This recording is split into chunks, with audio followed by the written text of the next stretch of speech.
Okay, so today we are going through comments that we have on the YouTube channel on multiple different videos. I know you didn't ask for this video, but you're getting it anyway, and there are some really good questions here.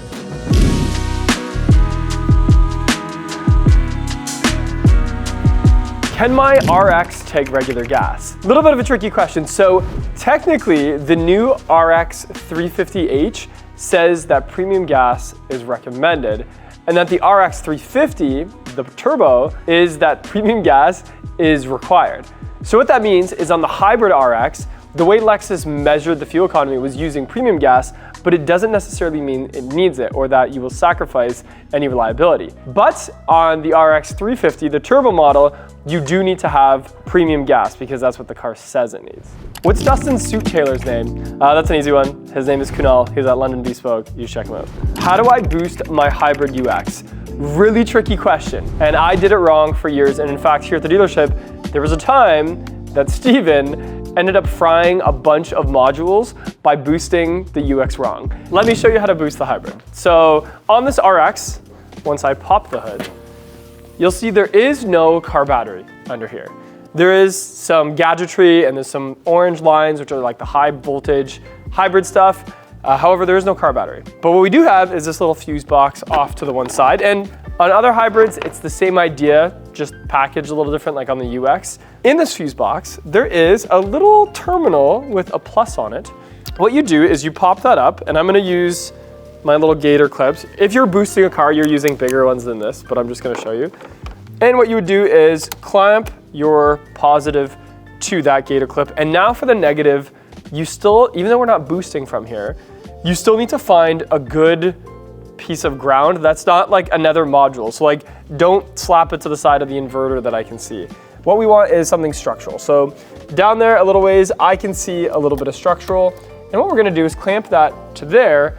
And now, if you have the key in your hand, it's really easy. You can just press and hold the trunk button, or just go around to the back, and with that booster pack or that car giving the power to this, we're gonna open up the trunk and boost from the battery that's under the rear floor in the trunk. So now that we're in the trunk, we can get at the actual battery, which is just under the little fake floor here. So what you're gonna do is find the handle and then lift up on the plastic panel. And it just uses little clips. It's super easy to get up. And now we have the battery. Once you have the battery, it's really easy to boost it from back here.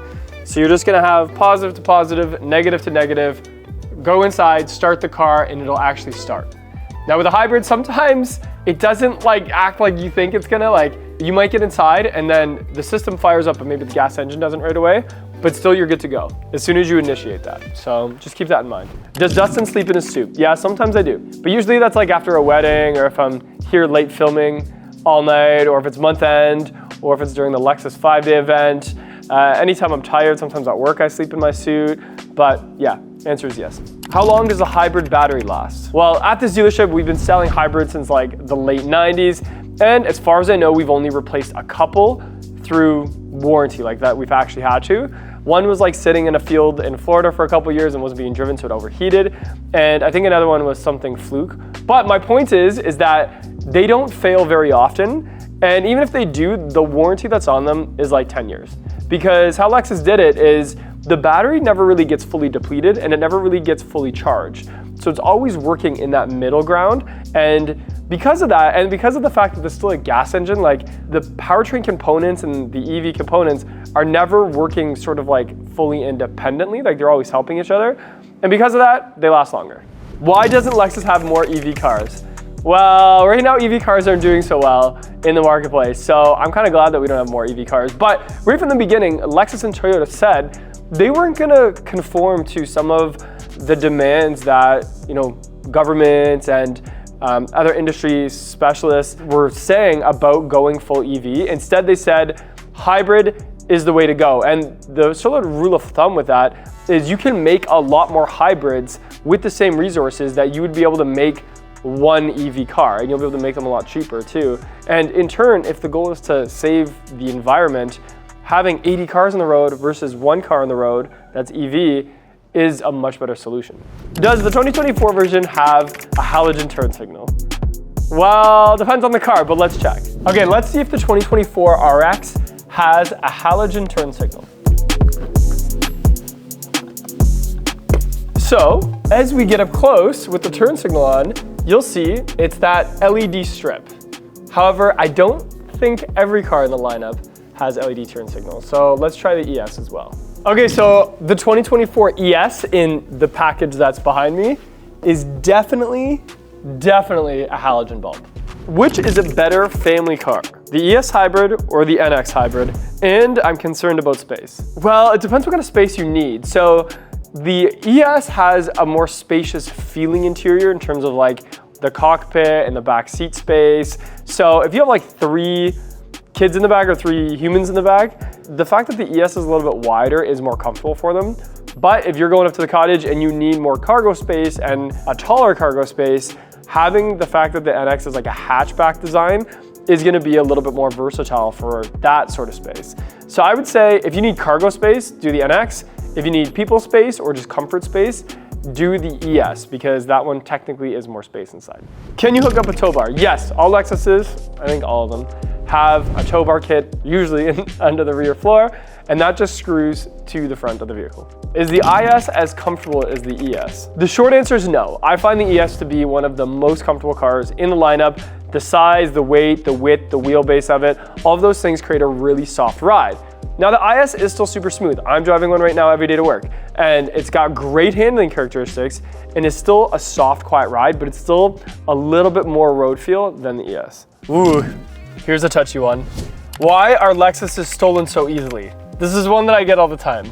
So it's not that Lexuses are stolen easily, it's that it's just very profitable for criminal organizations to steal Lexuses because of the markets that go on over the seas. So what I mean by that is an RX here might be worth, 60 to 70,000, but in some other countries, it might be worth triple that or sometimes 5 times as much as that because they don't have Lexuses readily available there.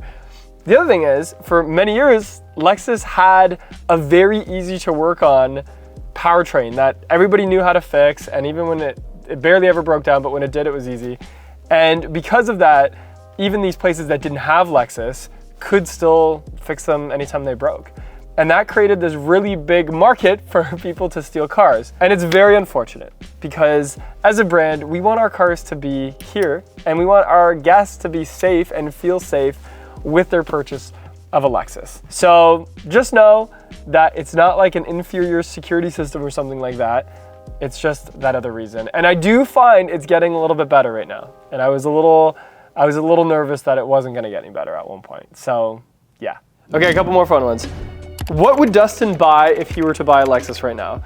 Definitely the GX 550. We just did some training at the track at Canadian Motorsports Speedway, and I didn't know that I would be so into off-road vehicles and that I'd be able to understand the articulation so much of the wheels and the suspension, but I really loved it. I'm an adventure seeker. I think that would create an off-road version of Dustin. So right now it would be the GX. What's Dustin's favorite Lexus color? I'm a black car guy, so I usually go with Caviar. So that's that metallic black.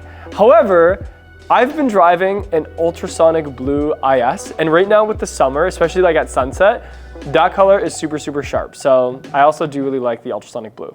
Dustin, how many cars do you have and how often do you drive them? Okay, so I don't have that many cars. I have 2 that I own and a motorcycle, and I get a demo from the dealership. So I don't drive my personal cars very much. Like my LS mostly sits in my driveway, but I take it up for like going restaurants or around the city or when my dog's with me, because I just like, I don't know, I just like to keep it as kind of like an around town car and use like the new Lexus so I'm up to date with like all the latest tech and being able to use the new ones. And then my other car, I don't drive very often. And in the summer, I mostly drive my motorcycle because in Canada, our summers are so short anyway that I feel like I have to make the most of it anyway. Okay, so there you have it, some questions and answers from you in the comment section. So let me know what you thought of this video and if you think I should do more videos like this or if you have more questions for me for videos like this. And I'm Dustin Mason from Performance Lexus in St. Catharines. Thank you for watching and I'll see you in the next video.